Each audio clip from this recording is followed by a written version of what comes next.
Terima kasih Tuhan Yesus, terima kasih kami serahkan, siap memuji menyembah Engkau lebih lagi di dalam nama Tuhan Yesus. Sama-sama kita katakan amin, amin, haleluya. Ya Allah, Engkaulah rinduku, jiwaku haus kepadamu,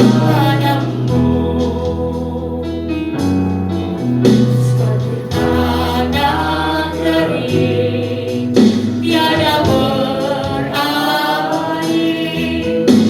tanpa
Tuhan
dengan Engkau Tuhan. Tanpa kasih anugerah-Mu kami bukan siapa-siapa Tuhan. Iman percaya kami kami tetap setia taat kepada Engkau. Terima kasih. Terima kasih Tuhan. Kasih sejauh lebih dari kebaikan-Mu melimpah atasku. Jiwaku melekat kepadamu Tuhan. Betapa ku setiap pagi.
Jauh tinggi mengatasi langit.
bersyukur untuk sekali lagi kami boleh berkumpul merayakan kemenangan-Mu.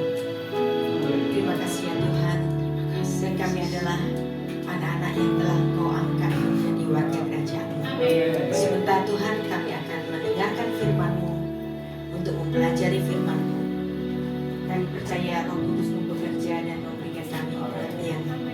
Beshem ha'af ya ben Feruah Kodesh Elohim Echad. Di dalam nama Bapa dan Putra dan Roh Kudus, Allah yang Esa. Amin. Silakan duduk. Terima kasih untuk kesempatannya sekali lagi untuk kita bersama-sama belajar tentang firman Tuhan yang judulnya adalah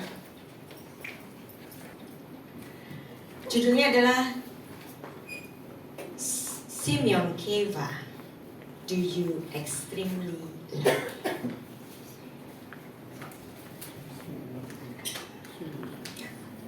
Di sini ada Pak Edi.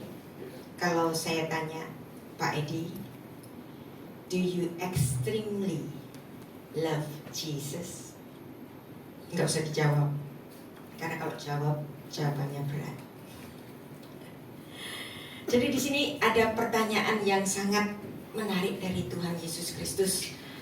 Do you extremely love me? Dan tentu Anda paham sekali catatan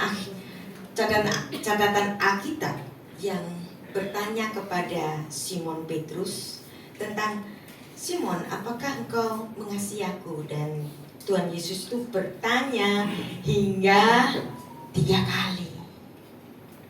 Nah, kalau Tuhan Yesus itu adalah Allah yang inkarnasi, emang perlu tanya 3 kali? 1 kali kan tahu, atau nggak usah nanya juga Tuhan tahu. Nah, tapi pelajaran apa yang akan kita pelajari dari Simon? Apakah engkau mengasihi aku? Kita baca Yohanes 21 ayat 15 sampai 17. Sesudah sarapan, Tuhan Yesus berkata kepada Simon Petrus, Simon anak Yohanes, apakah engkau mengasihi? Nah, ini bahasa asli Yunaninya itu agapao. Ya. Jadi dalam bahasa Yunani itu ada berbagai macam kata kasih. Ada agape, ada phileo, ada storge. Dan ini tampaknya di dalam filsafat Yunani itu ada stratanya tentang kasih. Nah, tapi apakah di dalam filsafat Ibrania juga demikian? Tapi nggak apa-apa, karena ini adalah penafsiran yang umum yang kita juga sering pernah mendengar. Dan saya adalah penganut Shivim Panim Latura, bahwa kitab Torah itu bisa ditafsirkan dengan 70 wajah. Kitab Torah itu bisa ditafsirkan dengan berbagai-bagai tafsiran. Maka saya akan memberikan satu ulasan mengenai penafsiran yang umum, bahwa kata di dalam bahasa Yunani itu ada permainan kata antara agapao dan phileo. Orang-orang menganggap bahwa kata agape atau agapao itu lebih tinggi daripada phileo atau philo. Nah, di sini Tuhan Yesus bertanya kepada Simon Petrus, Simon, anak Yohanes, apakah engkau agapao kepadaku lebih daripada mereka ini? Lalu jawab Petrus kepadanya, benar Tuhan, engkau tahu bahwa aku mengasihi, phileo. Nah, Yesus tanyanya pakai agapao, tapi Petrus jawabnya pakai phileo. Aku phileo padamu karena Yesus. Lalu kata Yesus kepadanya, gembalakanlah domba-dombaku. Nah, kemudian pertanyaan kedua diulang lagi oleh Tuhan Yesus. Kata Yesus pula kepadanya untuk kedua kalinya, Simon anak Yohanes, apakah engkau agapao padaku? Jawab Petrus kepadanya, benar Tuhan, engkau tahu bahwa aku phileo padamu. Lalu kata Yesus kepadanya, gembalakanlah domba-dombaku. Nah, ini pertanyaan ketiga, diulang lagi. Kata Yesus kepadanya untuk ketiga kalinya, Simon anak Yohanes, apakah engkau phileo padaku? Nah, ini dianggap karena jawabannya selalu phileo, kemudian Tuhan menurunkan standar kasihnya itu menjadi phileo. Oke deh, kalau kamu nggak bisa agapao padaku, sekarang kamu phileo nggak padaku? Nah, suatu strata kasih yang lebih rendah. Ini menurut tafsiran, ya. Maka sedih hati Petrus karena Yesus berkata untuk ketiga kalinya, apakah engkau mengasihi mengasihi filio padaku?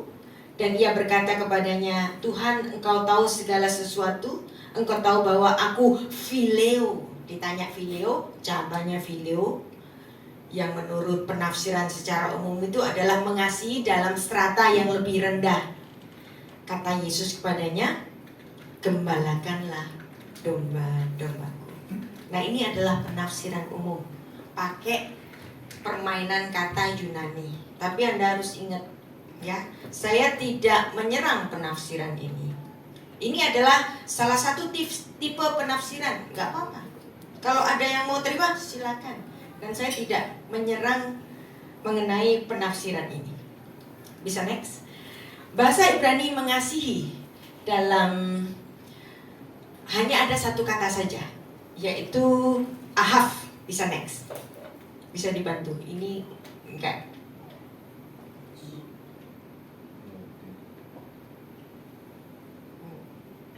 Sorry. Ya, ini. Oke. Yohanes 21 ayat 15-17. Kalau kita membaca naskah ini di dalam mindsetnya orang Ibrani, Yesus kan orang Yahudi toh? Yesus orang Yahudi. Nah, kalau Yesus adalah orang Yahudi ngomong dengan Petrus yang adalah orang Yahudi, wow, ini menarik. Mungkinkah Tuhan Yesus ngomong sama Petrus itu pakai bahasa Yunani? Nah, kayak saya sama Pak Edi, konco lawas. Saya yakin Pak Edi ngerti bahasa Inggris, saya juga bisa berbahasa Inggris. Tapi kalau saya ngomong sama Pak Edi, ya apa kabari? Bahasa Indonesia dicampur Jawa. Nah, kalau Tuhan Yesus lagi bicara dengan Simon Petrus yang sama-sama orang Yahudi, ini pertanyaan saya ya, bukan untuk menyerang penafsiran yang tadi. Benar nggak sih Tuhan Yesus itu tanya kepada Petrus pakai bahasa Yunani? Atau saya itu ngomong sama Pak Edi itu pakai bahasa Inggris gitu kan? Walaupun kita sama-sama ngerti mengenai bahasa Inggris. Nah, jadi kita bisa membayangkan kalau Tuhan Yesus tanya ke Petrus, tanyanya tentu dengan bahasa Ibrani atau bahasa Aram. Bahasa Ibrani dan bahasa Aram adalah bahasa yang serumpun, ya, mirip-mirip. Dan untuk kata mengasihi itu nggak ada stratanya. Kasih kepada Tuhan ya pakai ahav, kasih kepada pekerjaan ya pakai ahav, suka kepada makanan ya pakai ahav. Dan hanya menggunakan satu kata ahav saja. Nah, jadi kalau kita membaca dalam mindset Ibrani, coba saya baca begini. Sesudah sarapan Yesus berkata kepada Simon Petrus, Simon anak Yohanes, apakah engkau ahav aku lebih pada mereka ini? Dan jawab Petrus, gak ada permainan kata, gak ada ganti-ganti kata. Aku ahav padamu, benar Tuhan bahwa aku ahav padamu. Dan kata Yesus kepadanya, gembalakanlah domba-dombaku. Demikian juga pertanyaan yang kedua, Simon anak Yohanes, apakah engkau ahav padaku? Dan Simon mengatakan, benar Tuhan, engkau tahu bahwa aku ahav padamu, aku mengasihi engkau. Dan kata Yesus kepadanya, gembalakanlah domba-dombaku. Dan ketiga kalinya Yesus juga pakai kata ahav dalam bahasa Ibrani. Untuk ketiga kalinya, Simon anak Yohanes, apakah engkau ahav padaku? Maka sedih hati Petrus karena Yesus berkata untuk ketiga kalinya, Tuhan, engkau tahu untuk segala sesuatu, engkau tahu bahwa aku ahav padamu. Kata Tuhan Yesus, gembalakanlah domba-dombaku. Ini kalau kita membaca dengan cara sama-sama orang Yahudinya. Nggak ada ganti-ganti kata, nggak ada strata cinta. Ahab ya Ahab, cinta ya cinta, that's it. Nah, lalu kenapa kalau Tuhan itu bertanya 3 kali? Kalau dia adalah Allah yang inkarnasi, berarti dia memiliki pengetahuan yang lebih daripada manusia biasa. Dia maha tahu. Gak usah pakai nanya ke Petrus, tahu kok kalau Petrus itu mengasihinya. Tapi apa latar belakang dari pertanyaan ini? Kenapa 3 kali? Tentu ini ada latar belakangnya. Kita baca Matius 26 ayat 30 sampai 35, kita baca ya. Sesudah menyanyikan nyanyian pujian, pergilah Yesus dan murid-muridnya ke Bukit Zaitun. Maka berkatalah Yesus kepada mereka, malam ini kamu semua akan tergoncang imanmu karena aku. Sebab ada tertulis, aku akan membunuh gembala dan kawanan domba. Domba itu akan tercerai-berai. Akan tetapi sesudah aku bangkit, aku akan mendahului kamu ke Galilea. Lalu Petrus menjawabnya, wah ini keren ini, Petrus, orang yang paling berani, ngomong dulu baru mikir. Itu Petrus ya. Biarpun mereka tergoncang imannya karena engkau, aku sekali-kali tidak sesumbar. Makanya kalau Anda itu yakin, oke yakin, tapi nggak usah sesumbar ini. Contohnya Petrus. Lalu Tuhan Yesus berkata kepadanya, aku berkata kepadamu, sesungguhnya malam ini sebelum ayam berkokok, engkau telah menyangkal aku 3 kali. Nah, jadi ada korelasinya angka 3. Kata Petrus kepadanya, sekalipun aku harus mati bersama-sama engkau, aku tidak akan menyangkal engkau. Nah, semua murid yang lain pun berkata demikian.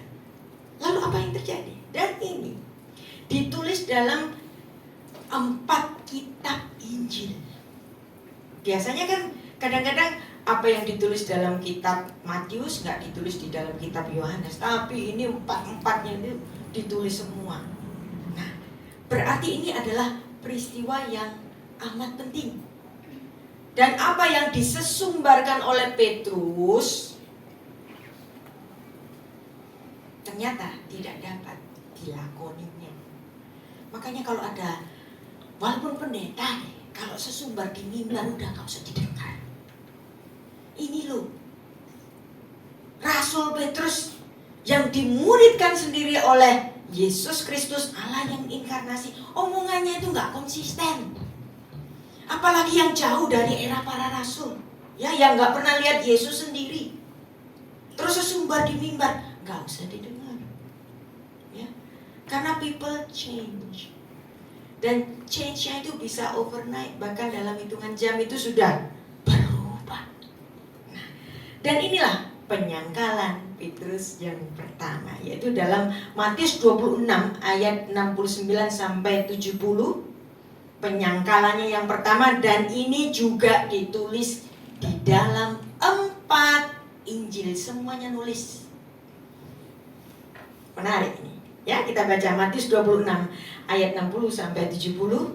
Lalu mereka meludahi mukanya Yesus dan meninjunya, dan orang-orang lain memukul dia dan berkata, cobalah katakan kepada kami, hai Mesias, siapakah yang memukul engkau?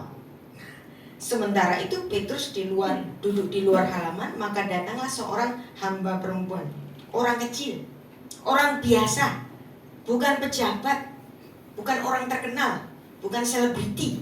Nah, lalu perempuan ini nitik.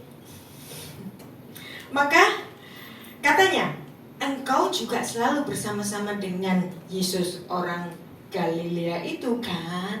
Nah, di titik ini. Lalu apa yang terjadi? Dalam sekelebat, people change. Simon mengatakan, aku tidak tahu apa yang kamu maksud. 1. Ya. Nah, sekarang penyangkalan yang kedua, ayat 71. Ketika ia pergi ke pintu gerbang, udah pindah nih, ya. Seorang hamba lain melihat dia. Hamba juga, orang kecil. Mestinya dia nggak usah takut kan? Orang kecil apa urusannya dengan yang ada di meja pengadilan di sono, ya? Dengan para imam yang pangkatnya tinggi-tinggi, nggak ada urusannya. Ini cuma orang kecil hamba, ya. Dan berkata kepada orang-orang yang ada di situ, Hei, nih sama-sama orang kecil nih. Orang ini bersama-sama dengan Yesus, maksudnya Petrus, orang Nazaret itu. Petrus lagi-lagi menyangkanya dengan bersumpah. Nyangka pakai sumpah lagi. Sumprit. Aku tidak kenal orang itu. Dan ini pun ditulis di dalam keempat Injil. Dan lagi Matius 26 ayat 73 sampai 75 ini adalah penyangkalan ketiga. Tidak lama kemudian orang-orang yang ada di situ datang kepada Petrus berkata, pasti engkau juga salah satu dari mereka. Ini nyata dari bahasamu. Wah, jadi logatnya orang Galilea itu spesifik, kayak logatnya orang Surabaya. Ya, logat Pasar Atung, dek sana, dek sini, ketemu nih. Ih, Surabaya ini. Wah, ini cuakep soro, nah, nek ngomong-ngomong pasti Cindo Surabaya. Ya. Nah, ini sama. Cara ngomong sama. Nah, maka mulailah Petrus mengutuk. Bukan cuma sumprit, mengutuk. Gila kamu. Nah, macam-macam. Anda bisa menafsirkan sendiri kutukannya itu bagaimana. Mengutuk dan bersumpah, aku tidak kenal orang itu. Dan pada saat itu berkokoklah ayam. Ketika ayamnya berkokok, ini Tuhan itu menarik, ya. Kadang-kadang untuk membuat orang bertobat gak usah nyuruh pendeta, gak usah nyuruh nabi, nyuruh ayam aja. Langsung Petrus teringat dan dia di sini menyesal. Maka teringatlah Petrus akan apa yang dinyatakan Yesus kepadanya, sebelum ayam berkokok engkau telah menyangkal aku 3 kali. Lalu ia pergi keluar dan menangis dengan sedihnya. Dan di sini kemudian khusus Lukas. Menarik. Lukas itu menulis sesuatu yang melengkapi cerita tadi, di mana Tuhan Yesus memandang Petrus. Menarik. Lukas 22 ayat 61 sampai 62.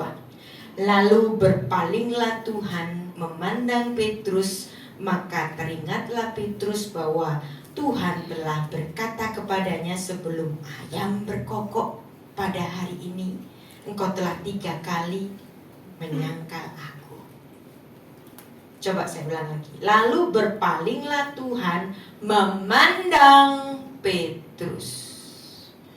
Lalu Petrus di ayat 62. Lalu ia pergi keluar dan menangis dengan sedihnya. Di sini dia sudah bertobat. Tapi yang menarik di ayat 61, Yesus khusus memandang dia. Menarik. Kalau Tuhan masih mau memandang seseorang, itu masih di dalam artian berkat.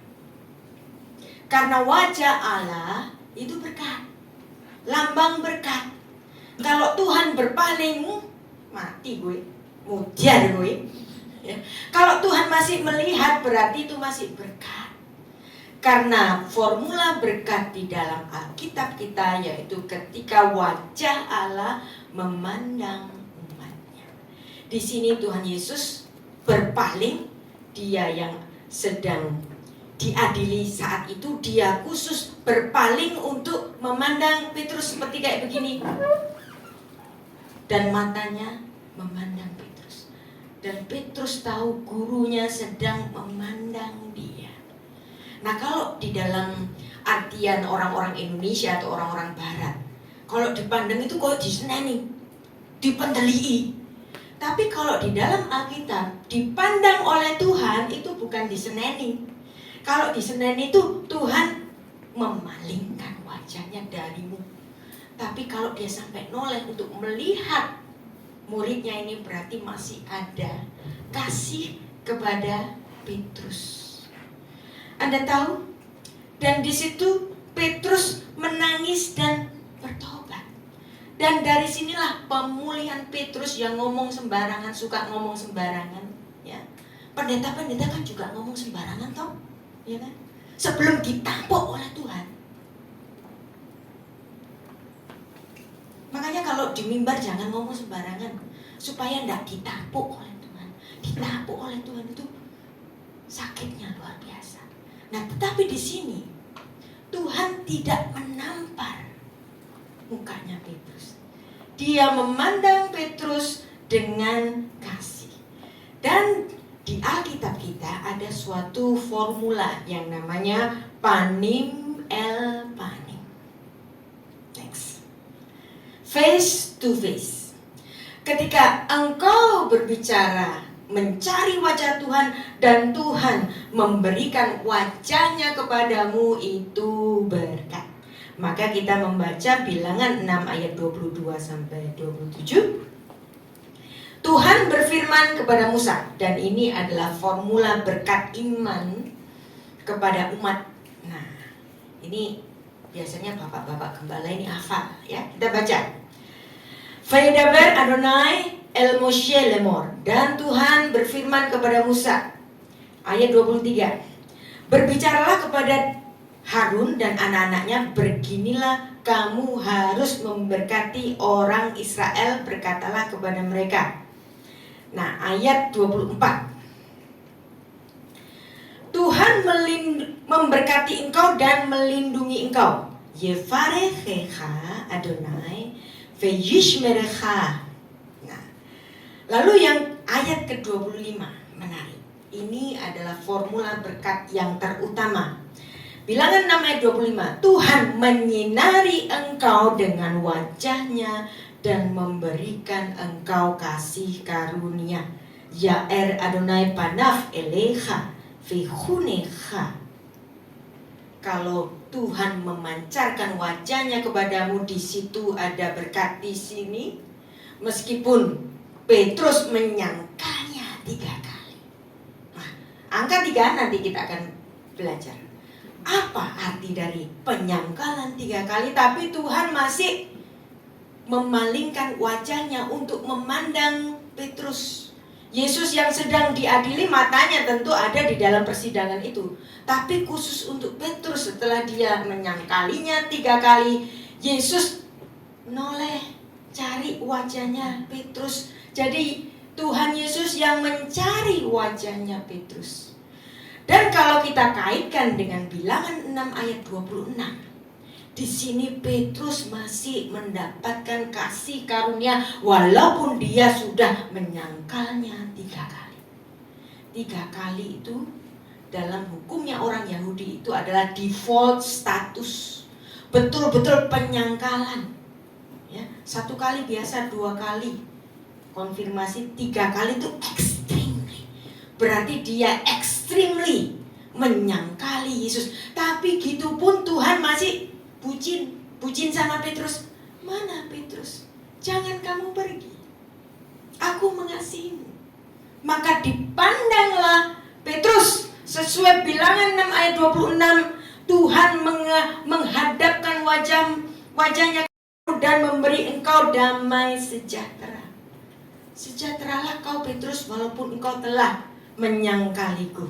Ayat 27, demikianlah harus mereka meletakkan namaku atas orang Israel, maka aku akan memberkati mereka.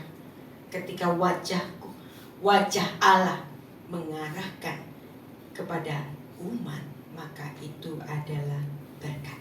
Inilah panim el panim, face to face.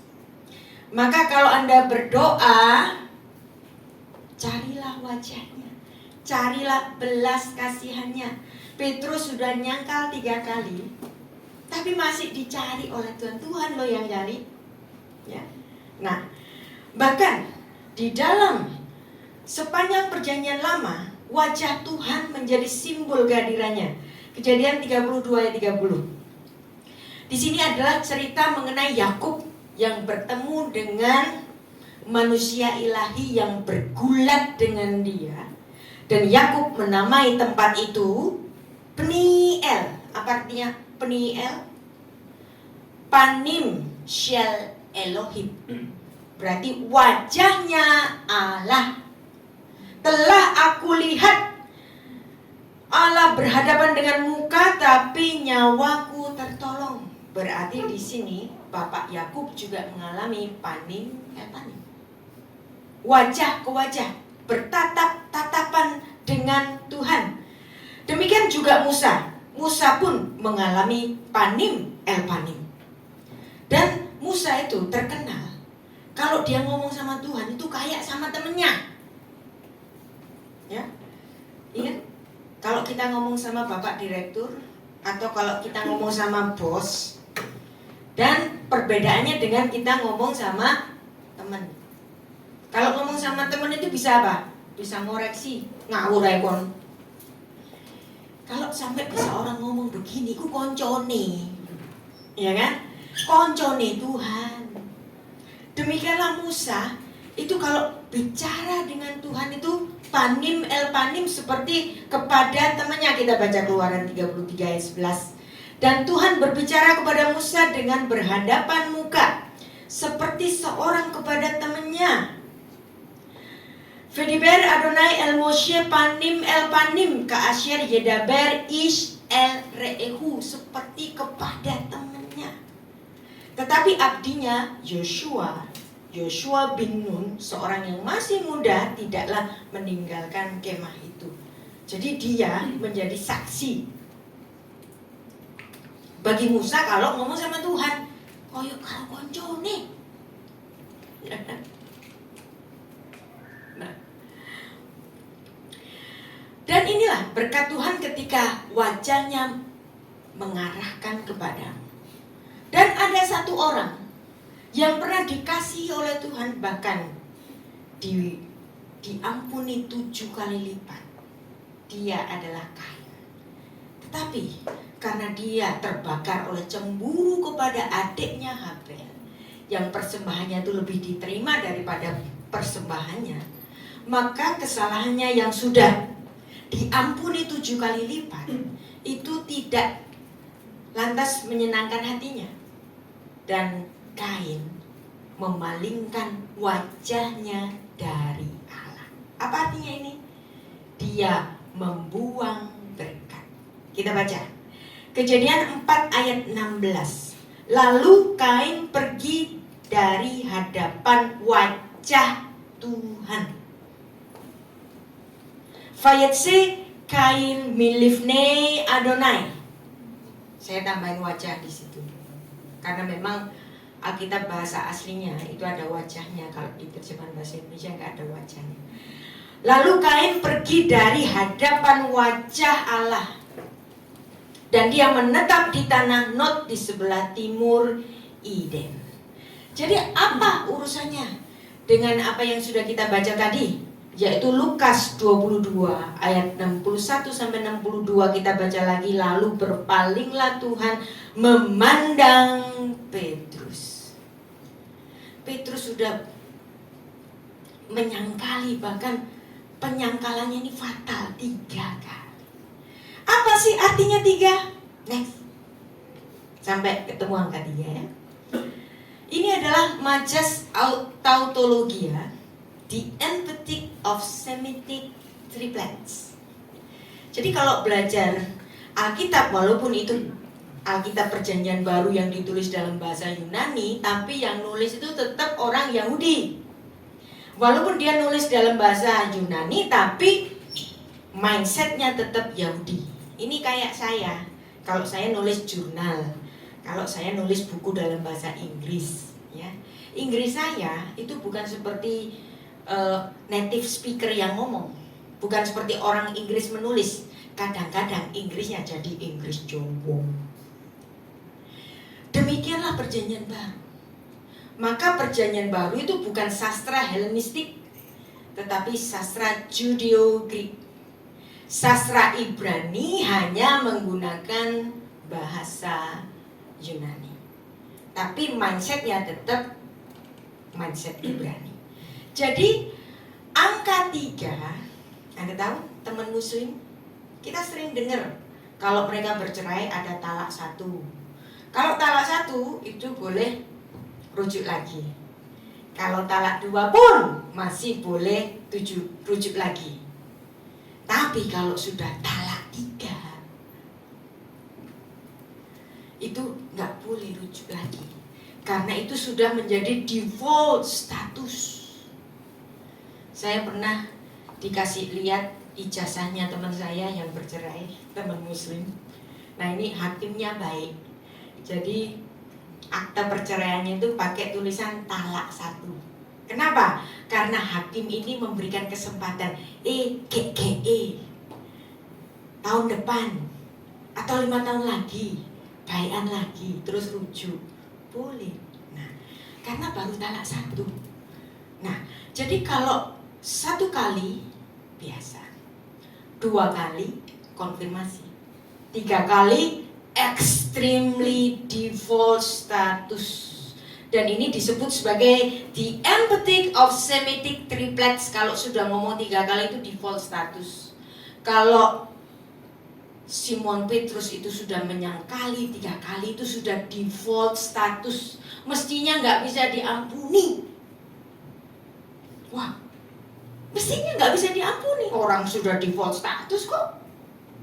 Makanya Petrus ini sangat bersedih. Aku sudah menyangkali guruku 3 kali. Nah, Anda tahu kenapa kok kekudusan Allah itu disebut 3 kali? Kudus, kudus, kuduslah Tuhan. Kenapa 3 kali? Karena Tuhan itu gak cuman kudus biasa. Tuhan itu gak juga very kudus. Tetapi Tuhan itu extremely kudus. Maka gak ada bahasa manusia yang menggambarkan kekudusan Allah kecuali kekudusannya harus diulang 3 kali. Ya, kita baca Yesaya 6 ayat 3. Dan mereka berseru seorang kepada seorang, katanya, kudus, kudus, kuduslah Tuhan semesta alam, seluruh bumi penuh kemuliaannya. Vekara ZLZ ve'amar kadosh, kadosh, kadosh Adonai Sevaot melokol ha'adat skefodo. Kekudusan Allah bukan kudus biasa, bukan sangat kudus, tetapi extremely kudus. Maka harus diulang 3 kali. Emang kita nggak tahu apa Tuhan kalau kudus? Iya, Tuhan itu kudus, tapi nggak seperti orang kudus. Ya, Bapak Paus disebut the Holy Father, ya kan? Tapi holy-nya, the Holy Father tidak akan sama dengan kudusnya Tuhan. Maka kudusnya Tuhan harus diulang 3 kali. Kudus, kudus, kuduslah Tuhan. Maka kita baca sekali lagi Yohanes 21 ayat 15 sampai 17. Bahwa di situ 3 kali Yesus bertanya kepada Petrus, apakah engkau ahaf padaku, Petrus? Simon, apakah engkau ahaf padaku? Dan Simon berkata, aku ahaf padamu. Ya, khusus kita baca mengenai ayat ini. Dan apa setelah Tuhan Yesus itu bercakap dengan para muridnya? Ini menarik, ya. Setelah dia berkata atau menyangkali Yesus 3 kali, kemudian Tuhan Yesus bernubuat mengenai kematian Petrus. Kalau Tuhan Yesus yang bernubuat pasti terjadi. Kalau pendeta yang bernubuat itu cuma untuk konten. Dan biasanya walaupun nubuatnya nggak terjadi, nyantai aja dia. Besok-besok diundang lagi, nubuat lagi, nggak terjadi lagi, nyantai aja. Tapi kalau Tuhan yang bernubuat pasti terjadi, ya. Nah, dan kematian Petrus ini sudah dinubuatkan bahwa dia nanti akan mati yang seperti yang tidak dikehendakinya. Dan ini ditulis dalam beberapa catatan sejarah gereja memang nggak ada di Alkitab bahwa nanti Petrus itu disalib secara terbalik. Kenapa kok harus disalib secara terbalik? Kenapa kira-kira? Karena dia merasa tidak layak. Kalau aku disalib dengan cara yang sama dengan Tuhanku, aku nggak layak. Maka kalau aku disalib, aku minta kepalaku yang di bawah. Dan ini adalah kematian yang dipilihnya ketika dia mengatakan, aku mengasihimu Tuhan. Nah, kalau dahulunya Petrus pernah menyangkali Yesus secara extremely, dan Yesus bertanya, apakah engkau mengasihi aku? Dan Petrus menjawab 3 kali secara extremely, aku mengasihi engkau. Maka Petrus menjawab jawabannya itu dengan kematian yang ekstrim. Makanya tadi saya tanya ke Pak Ede, Pak Ede, do you extremely love Jesus? Gak usah dijawab ya, karena jawabannya berat. Kita semua dengan mulut kita dengan entengnya akan berkata, aku mengasihi engkau Tuhan, sambil merem-merem begini di mimbar nyanyi-nyanyi. Benar gak sih? Ini Petrus bicara di hadapan Tuhan sendiri. People change ya. Dan itulah Hasaka. Dan kematiannya dia bayar dengan disalib secara terbalik.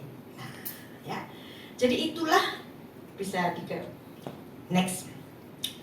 Kenapa kok Anda kalau melihat tahta suci di Vatikan itu singgasananya Paus sangat sederhana dan ada salib terbalik, menggambarkan bahwa Petrus mati di kota Roma dengan salib yang terbalik sebagai jawaban mencintai Yesus secara ekstrimly. Jadi inilah cinta secara ekstrimly. Balik lagi, Simeon Keva, do you extremely love me? Secara khusus kita akan membaca ayat 15 dengan bahasa aslinya. Sesudah sarapan, Yesus berkata kepada Simon Petrus, Simon anak Yohanes, apakah engkau ahaf kepadaku lebih dari mereka ini? Jawab Petrus kepadanya, benar Tuhan, kau tahu aku mengasihi engkau. Ahaf kepada engkau. Bisa next. Karena ininya mati. Nah, ya. Kemudian ini ayat 16, bisa yang 15. Oke, ya. Ayat 15. Sesudah sarapan. Nah, gembalakanlah domba-domba kecilku. Jadi di sini dalam bahasa Yunani, bahasa asli Yunani itu menulis kata domba itu dengan kata arnion. Apa itu arnion? Arnion itu domba-domba kecil. Ya. Kalau engkau menjadi gembala, pikirkanlah domba-domba kecil dahulu. Ya. Biasanya ada banyak.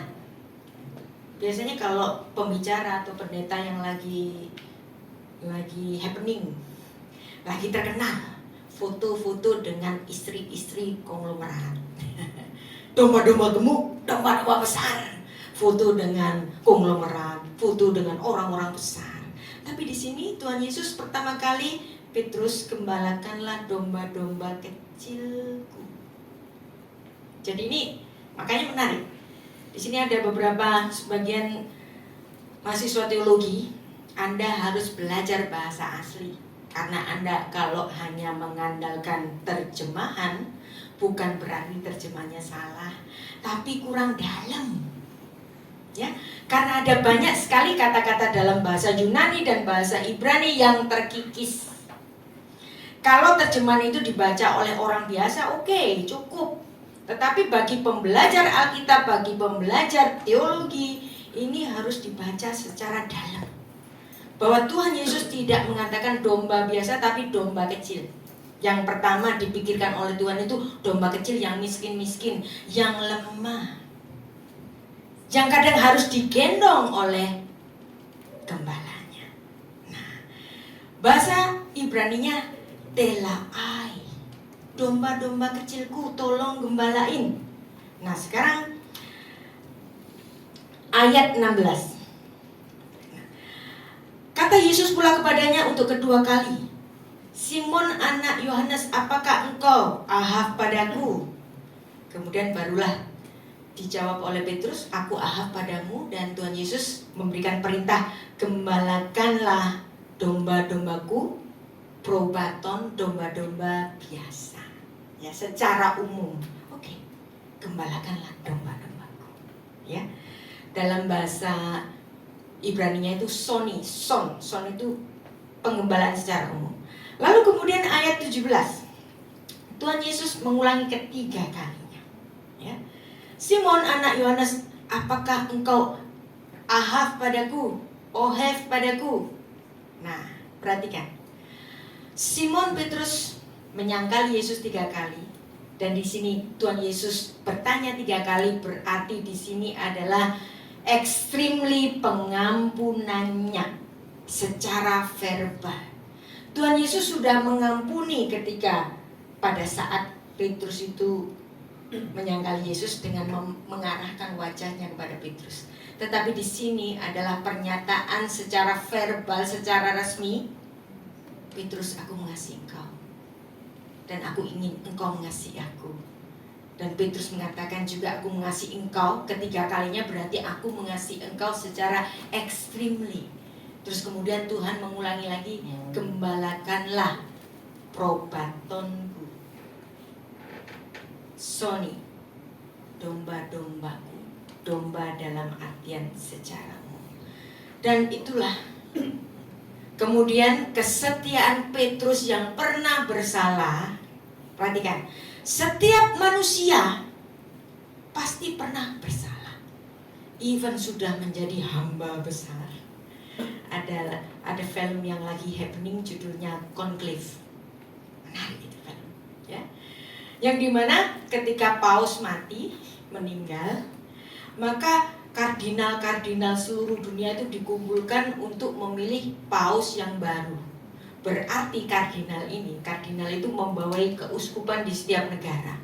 Berarti ini seperti utusan dari setiap negara. Berarti ini adalah orang-orang besar semua. Tetapi semua orang besar itu punya keburukannya sendiri, kelemahannya sendiri, dosa yang dia simpan, ego yang dia simpan. Yang kadang-kadang ego itu tidak untuk dirinya sendiri, tapi dia terapkan kepada orang lain. Dan setiap orang, kardinal-kardinal di situ punya boroknya sendiri-sendiri. Siapapun dari kita pernah punya kesalahan. Petrus pernah kesalahan. Tetapi kemudian dia membayarkannya dengan hidupnya. Dan dia mati persis seperti nubuat Yesus. Yohanes 21 ayat 18-19 kita baca. Aku berkata kepadamu, sesungguhnya ketika engkau masih muda, engkau mengikat pinggangmu sendiri, engkau berjalan kemana saja yang kau kehendaki, sakarpe dewe. Tetapi jika engkau sudah menjadi tua, engkau akan mengulurkan tanganmu kepada orang lain dan mengikat engkau dengan membawa engkau ke tempat yang tidak kau kehendaki. Dalam hal ini dikatakannya untuk menyatakan bagaimana Petrus akan mati dan memuliakan Allah. Sesudah mengatakan demikian, ia berkata kepada Petrus, ikutlah aku. Nah, jadi kan ada pertanyaan yang menarik, quo vadis, itu adalah pertanyaan dari Petrus, kemana Tuhan? Maka dia diarahkan ke Roma dan dia dihukum mati di situ. Jadi inilah yang dapat kita pelajari, suatu kisah yang umum kita semua sudah tahu, sudah lama sekali tahu, tetapi hari ini kita belajar bagaimana Alkitab ketika dibaca dalam bahasa Ibrani dalam mindset Yesus Kristus yang adalah orang Yahudi. Ya. Teologi Barat memang berkembang pesat di Indonesia ini, nggak apa-apa. Tetapi kalau Anda kemudian juga belajar membaca Alkitab di dalam mindset orang Yahudi, ini akan lebih dalam lagi. Dan Tuhan sifatnya adalah kasih. Barang siapa tidak mengasihi, 1 Yohanes 4 ayat 8 kita baca. Barang siapa tidak mengasihi, ia tidak mengenal Allah, sebab Allah adalah kasih. Dan inilah kita dituntut untuk siap siaga. Ayat 16, kita telah mengenal dan telah percaya akan kasih Allah kepada kita. Allah adalah kasih. Barang siapa tetap berada itu berdiam. Bahasa Inggrisnya dwell, ya, dwell. King James itu kan nulis dwell. Berada dalam kasih, ia tetap berada di dalam Allah dan Allah di dalam dia. Dan kalau kita membaca ini dalam bahasa asli Yunani, itu pakai kata menei. Menei itu kalau diharfiahkan itu berdiri. Jadi berdiam itu berdiri, bukan duduk. Apa artinya? Tinggal di suatu tempat, tapi nggak duduk, tapi berdiri. Siapa kira-kira yang tinggal di suatu tempat atau tinggal di suatu bangunan, tapi dia nggak duduk, tapi berdiri? Dalam bahasa Ibrani, kata berdiam itu pakai 2 kata, duduk dan berdiri. Sama-sama dalam artian dwell, stay. Tapi di sini nggak ditulis dengan duduk seperti bahasa Indonesia, penduduk, karena dia duduk di situ, karena dia tidur leyeh-leyeh duduk di situ. Tapi di sini dia berdiri, bersiap di situ. Apa bedanya di sini? Kalau ada orang berdiri di dalam suatu bangunan, itu apa artinya? Kalau nggak satpam, satu lagi apa? Tentara. Berarti kita bersiap seperti tentara untuk dapat membagikan kasih Kristus. Beda, ya kan? Berdiam di dalam aku, diam ngapain? Leyeh-leyeh duduk, enggak. Tapi diam, bersiap untuk menunggu arahan dari Master kita, Tuhan kita. Kita harus disuruh apa? Siap sedia di dalam kasih. Kita baca, kita telah mengenal Allah dan telah percaya akan kasih Allah kepada kita. Allah adalah kasih, dan barang siapa berada, berdiri, bersiap, ia tetap berada di dalam Allah dan Allah berada di dalam dia. Maka saya akan ulangi, dan Anda nggak usah menjawabnya secara verbal. Simeon, Keifa, do you extremely love me? Pak Henry, do you extremely love Jesus? Mikael, do you extremely love Jesus? Dijawab sendiri saja di dalam hati. Karena Anda kalau ditanya extremely love Jesus, berat. Mau menerima resikonya? Nah, karena inilah kenapa kita ditanya, do you extremely love me? Karena Yesus Kristus mencintai kita sungguh sangat ekstrim dengan mati di kayu salib. Yohanes 15 ayat 14 sampai ayat 12 sampai 14, inilah perintahku supaya kamu saling mengasihi seperti aku telah mengasihi kamu. Tidak ada kasih yang lebih besar daripada kasih seorang yang memberikan nyawanya untuk sahabat-sahabatnya. Philos. Nah, ini kalau saya mau yang menerjemahkan ini, memberikan nyawanya untuk kekasih-kekasihnya. Dan kamu adalah kekasihku jikalau kamu berbuat apa yang kuperintahkan kepadamu. Do you extremely love Jesus? Jawab dalam hati. Dan mari kita berdoa. Bapa, terima kasih. Sungguh indah kasih-Mu pada kami yang telah kami pelajari, Tuhan, dengan kehidupan Petrus. Kami adalah Petrus sama seperti murid-Mu itu, yang kami bisa berubah pikiran, kami bisa menjadi tidak setia. Ampuni kami Tuhan, dan biarlah kami memuji-muji nama-Mu untuk keindahan kasih-Mu.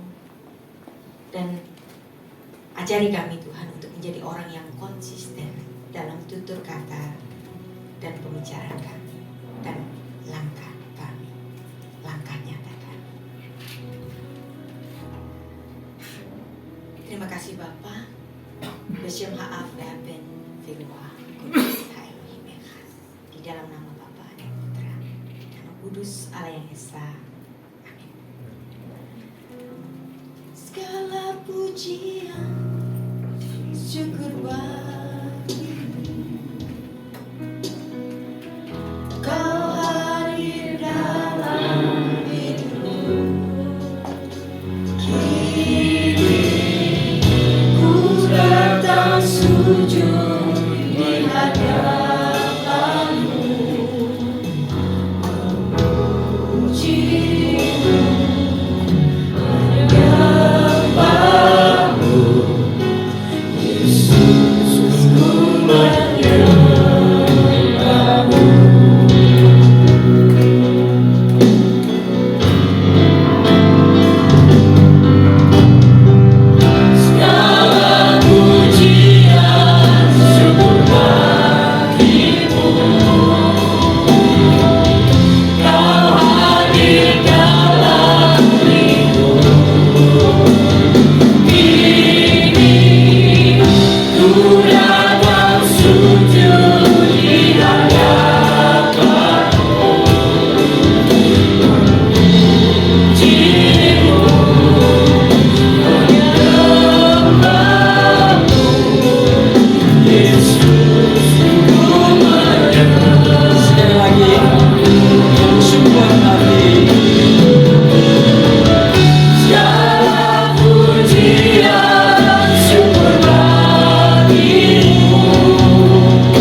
Bapa di surga, kami mengucap syukur. Terima kasih untuk firman yang memberkati kami semua. Kau sudah mengutus akan hamba-Mu Ibu Rita Wahyu di tengah-tengah kami, sehingga kami boleh semakin mengerti akan isi hati-Mu, semakin boleh mengerti akan apa yang menjadi kehendak-Mu di dalam kehidupan kami di tengah-tengah dunia ini. Biarlah kiranya Roh Kudus-Mu yang terus menolong kami, sehingga kami boleh menjadi anak-anak yang semakin mengasihi Engkau. Bapak, kami berdoa memberkati akan Ibu Rita Wahyu. Biarlah kiranya Kau semakin memberkati akan hamba-Mu ini. Hikmat, marifat yang daripada Engkau terus Engkau curahkan limpah dalam kehidupan hamba-Mu ini, sehingga kemanapun Kau mengutus akan hamba-Mu ini, ya Bapa, biarlah kiranya ada begitu banyak jiwa yang diberkati oleh firman yang daripada Bapa melalui dan hamba-Mu ini. Berkati akan keluarganya, berkati akan pekerjaannya, seluruh apapun yang dikerjakannya Bapa, semuanya limpah dengan berkat dan rahmat daripada-Mu. Dalam nama Tuhan Yesus Kristus, kami mengucap syukur untuk firman-Mu pada pagi hari ini. Haleluya. Amin. Terima kasih Ibu Rita Wahyu. Kita semua diberkati puji Tuhan. Amin. Amin. Ya. Pengumuman hari Minggu besok, tapi kita jam 9 pagi. Ya. Minggu depan adalah perjamuan kudus. Firman Tuhan akan disampaikan. Oke, baik, mari kita sama-sama berdiri. Kita akan mengakhiri. Pujian syukur bagimu, Kau hadir dalam hidupku. Kini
Pulanglah, bawalah sertamu berkat dan rahmat yang senantiasa baru dari Bapa kita di surga.